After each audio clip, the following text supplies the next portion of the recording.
My big idea is a very, very small idea that can unlock billions of big ideas that are at the moment dormant inside us. And my little idea that will do that is sleep.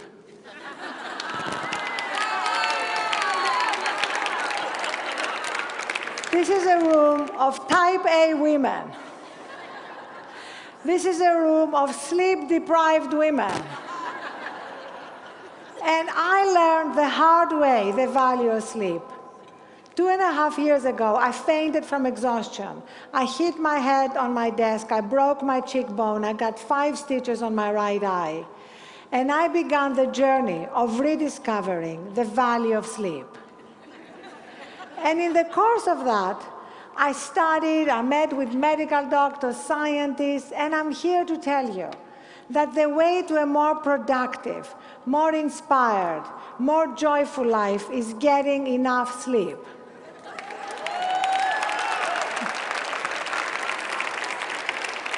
And we women are going to lead the way in this new revolution, this new feminist issue.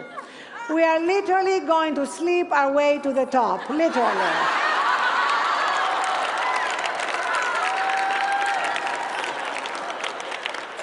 Because, unfortunately, for men, sleep deprivation has become a virility symbol. I was recently having dinner with a guy who bragged that he had only gotten 4 hours sleep the night before. And I felt like saying to him, but I didn't say it, I felt like saying, you know what? If you had gotten 5, this dinner would have been a lot more interesting. There is now a kind of sleep deprivation one-upmanship. Especially here in Washington, if you try to make a breakfast date and you say, how about 8 o'clock? They're likely to tell you, 8 o'clock is too late for me, but that's okay, you know, I can get a game of tennis in and do a few conference calls and meet you at 8. And they think that means that they are so incredibly busy and productive, but the truth is they're not.